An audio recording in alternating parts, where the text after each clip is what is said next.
Team two Reapers team Genesis के बहुत ज्यादा नजदीक। हंटर्स को देख लीजिए, वो शॉट कर लेके आगे बढ़ने की कोशिश कियो के द्वारा एक 1v1 और हाइड्रो ने एक्चुअली हंटर्स को टेक डाउन कर दिया। फ्यूरी के द्वारा वो कियो टेक डाउन किए जा चुके हैं। कॉटल भी यहाँ पे तैयार जरूर है गॉडसन के साथ फाइट्स लेने के लिए, बट फ्यूरी क्या वो फंसेंगे, क्या वो अपने प्लेयर्स को बचा पाएंगे? बट टीम टू रिपर्स वो तो पूरी तरीके से इस मुकाबले से बाहर जा चुकी है और शायद गॉड्स के भी प्लेयर्स का वो सेम सिचुएशन हमें देखने को मिल रहा है।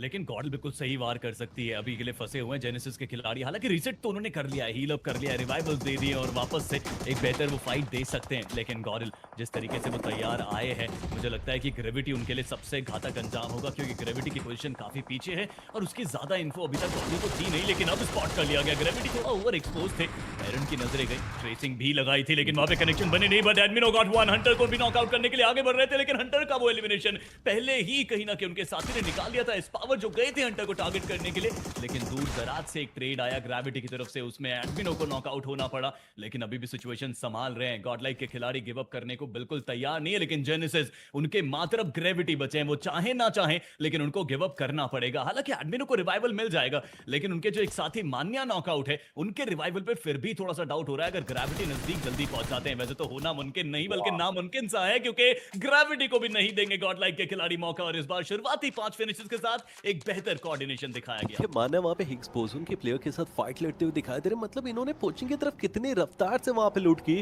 और वहाँ से उन्होंने डायरेक्टली गंडका की तरफ स्लैम डाला। और यहाँ पे हिग्स बोसन पूरी तरीके से सरप्राइज हो चुकी है, अंदाजा नहीं था कि इतनी फास्ट कोई टीम उनकी तरफ आती हुई आपको दिखाई देगी।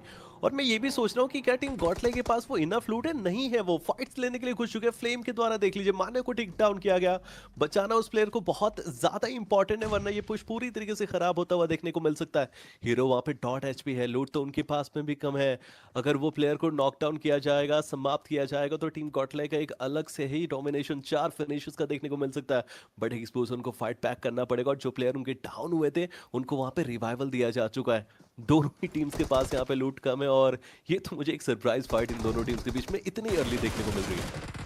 ये कुछ ज्यादा अर्ली हो गया था, लेकिन गॉडल एरन उनको मौका मिला एक नॉकआउट निकालने का। अच्छी पोजीशन थी, सिर्फ इस रीजन की वजह से वहां पे फ्लेम का नॉकआउट उनको मिला है। लेकिन अगर बनी के ऊपर भी कुछ ट्रेड्स ले लिए जाएं तो शायद बात बन सकती है। बट मुझे नहीं लगता कि उनको एलिमिनेट करने में इतना बेहतरीन मजा आएगा, क्योंकि गॉडल एरन पहले फ्रेम को ही समाप्त करना चाहेंगे। धीरे धीरे उनके पूरी मैन पावर को वो डिस्ट्रॉय कर रहे हैं, लेकिन अपने रिवाइवल को भी एग्जीक्यूट करना है एरन, उस पर भी आपको फोकस करना पड़ेगा। इस पावर बाहर गए थे, हीरो को नॉकआउट करा, डोन नोमी जो कि पिछले कंपाउंड में मौजूद थे, उनकी तरफ से वहां पे इस पावर को भी नॉकआउट मिल चुका है। 2 खिलाड़ी आपके नॉकआउट है। हीरो एक्सट्रीम गॉडलाइक प्रेशर में जरूर, लेकिन एक बॉसन्स भी एक अच्छी कंडीशन में नहीं। देखिए उनके प्लेट्स डाउन जरूर है, लेकिन अब यहाँ पे एक और प्लेयर एस पावर के साथ साथ एडमिनो मानर, तीनों के तीनों प्लेयर्स यहाँ पे घुटनों पे दिखाई दे रहे हैं। एरन लास्ट मैन स्टैंडिंग, दो नाली लेके वो आगे बढ़ने की जरूर जो कोशिश करेंगे, बट एक्सपोज उनके पास मौका ज्यादा है क्योंकि उनके पास 2 प्लेयर्स है जो फाइट कर सकते हैं। और इनके पास वो लूट देख लीजिए, इनके पास वो देख लीजिए आर्मर्स ही नहीं है। वो लेवल 1 का वेस्ट हमें जरूर देखने को मिल सकता है, but guns and first aids कहाँ पे, थ्रोएबल्स कहाँ पे? टीम गॉडलाइक का ये मूव थोड़ा सा मेरे लिए सरप्राइजिंग था और रिजल्ट आपको देख लीजिए उनके टोटली विपरीत हमें देखने को मिलता हुआ दिखाया जिसका। बट जब तक एरन यहाँ पे सरवाइव कर रहे हैं तब तक उम्मीदें यहाँ पे बनी हुई जरूर है। और जुत्सु गेमिंग वो भी यहाँ पे इनके बहुत नजदीक आ चुकी है, एक थर्ड पार्टी इंडल्ज करने के लिए मुझे लग रहा है।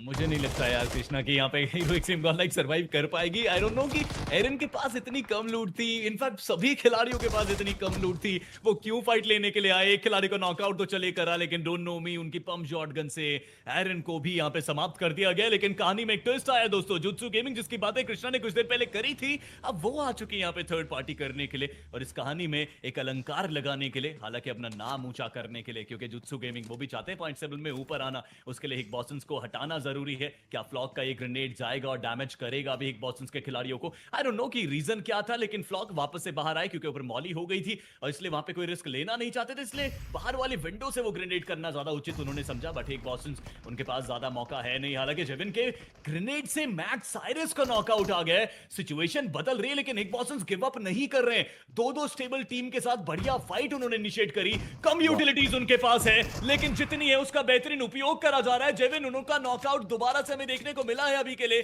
सिचुएशन डिफिकल्ट हालांकि एक बॉसन्स के लिए भी है, लेकिन संभाला जा रहा है। इवन सीवन हालातों में भी कहीं ना कहीं खुद को रोका जा रहा है। एक बॉसन्स, ये आखिरी का एक एलिमिनेशन जो कि आपको खेल में बदलाव देता, लेकिन पीछे से एक और थर्ड पार्टी टीम पंक की तरफ से ये खेल बदल रहा है, लेकिन साथ में हालात और जज्बात भी बदल रहे हैं। जुत्सु गेमिंग का खात्मा हुआ, लेकिन वहीं पे एक थर्ड पार्टी जो आई थी, अब उनके ऊपर एक फोर्थ पार्टी रेवेनेंट एक्सपार्क की तरफ से भी देखने को मिलेगी। कितनी सारी टीम्स यहाँ पे खत्म हो गई, मुझे तो ये समझना जरूरी है। पहले वो गॉड लाइक की तरफ से एक गलत मूव, देन हिग्स बॉसन का वहां पे एलिमिनेशन होना, उसके बाद टीम पंक का यहाँ पे आना, और अब रेवेनेंट एक्सपार्क भी यहाँ पे पहुंच चुकी है। दोनों ही टीम्स की बात करूं, वो 4-4 प्लेयर्स हमें देखने को मिलते हुए दिखाई दे सकते हैं, बट जनता भी सोच रही होगी कि ये क्या हो रहा है इन एरियाज की तरफ, क्योंकि लूट तो सभी टीम्स के पास वो इतनी है नहीं कि वो स्टार्टिंग में इतनी फाइट्स इनिशिएट कर सके। और रेवेनेंट एक्सपार्क यहाँ पे आई है, और आते ही देख लीजिए 2 प्लेयर्स यहाँ पे नॉकडाउन हो चुके हैं। जिराया निंजा के ऊपर अब जिम्मेदारियां पूरी तरीके से, पंक वहां पे वो सामने सर्वाइव करते हुए जरूर दिखाई देंगे, लेकिन क्या डेल्टा पीजी टीम गॉड्स रेड भी यहाँ पे इन दोनों टीम्स की फाइट्स के बीच में, मतलब एक फोर्थ नहीं एक फिफ्थ पार्टी हमें देखने को मिली, और रेवेनेंट एक्सपार्क अब अपने 2 प्लेयर्स के साथ। ये सिचुएशन इतनी ज्यादा डिफिकल्ट हुई है कि यहाँ पे समझना मुश्किल है कि कहां से वो ट्रेड्स आ रहे हैं। और देखिए डेल्टा पीजी की आपने बातें करी थी, वो काफी पीछे बैठे हुए वहां से पूरी इन्फो ले रहे हैं, और उनके जस्टिन बिल्कुल नजदीक पहुंच चुके हैं। This is not happening. हमने तो गलती से बातें कर दी थी साहब कि इस बार हमें रॉ ऑथेंटिक डोमिनेशन देखने को मिलेगा, लेकिन टीम्स ने वो कार्य सत्य कर दिया है बिल्कुल इस मुकाबले में। हैकर पंक जिराय को समाप्त करेंगे, आरएनटीएक्स का खेल वहीं समाप्त हमें होता हुआ नजर आ रहा है, धीरे धीरे करके ही सही, लेकिन अपनी दुखती नफ्स के नजदीक जा रहे हैं। निंजा मात्र इकलौते खिलाड़ी बचे हैं, और पीछे से अब जस्टिन का भी भार झेलने को मिलेगा। हालांकि डेल्टा पीजी वो काफी दूर थे और वहीं से वो ट्रेड्स ले रहे थे लगातार, लेकिन यहां देखिए आरएनटीएक्स जो कॉन्फिडेंस के साथ आई थी फाइट लेने के लिए, लेकिन मुझे लग रहा है कि अभी बहुत जल्द उनका सफाया यहां से हो सकता है, अगर निंजा ने भी कोई ओवर कमिटमेंट या फिर कोई भी बड़ी भूल यहां पे करी। बट यस, 2 खिलाड़ी ही मात्र सामने वाली टीम के भी बचे हैं, क्योंकि टीम पंक उनकी तरफ से भी एक एग्रेसिव मूव जरूर था और उनका खामियाजा भी भुगतना पड़ रहा है। बस जस्टिन का ये ग्रेनेड क्या सफलता देगा, ये बड़ा सवाल। निंजा वहां पे पीछे इंतजार करते हुए आपको दिखाई दे सकते हो, और जेनेसिस को मैं देख पा रहा हूँ वाइपर के द्वारा उनके H4K के साथ भी फाइट्स हमें इंडल्ज होती हुई दिखाई दे रहे हैं। 12 टीम्स यहाँ पे बची हुई, 38 प्लेयर्स यहाँ पे अलाइव दिखाई दे रहे। दूसरा ये जोन है, टीम कॉर्ट्रेन अपने विचारों से पूरी तरीके से विपरीत यहाँ पे आगे बढ़ के वही एग्रेशन इस टीम के अंदर हमें देखने को मिलता हुआ दिखाई दे सकता है। टीम पंक के पास वो एक पंक प्लेयर सामने सर्वाइव करेगा, नियो का वो ग्रेनेड निंजा को खत्म करेगा। रेवेनेंट एक्सपार्क भी इस मुकाबले से बाहर जा चुकी है, और पंक के ऊपर पुश करके जस्टिन ने सिर्फ नॉकडाउन नहीं किया, उनको समाप्त भी किया, और अब ट्राउट्स इनको अपनी भूमिका निभानी पड़ेगी। 1v4 करना पड़ेगा, जो कि बहुत ज्यादा मुश्किल है, और at last team Gods Reign इस कंपाउंड के पास वो 5th 6th पार्टीज भी शायद हमें थोड़ी देर के बाद देखने को मिले।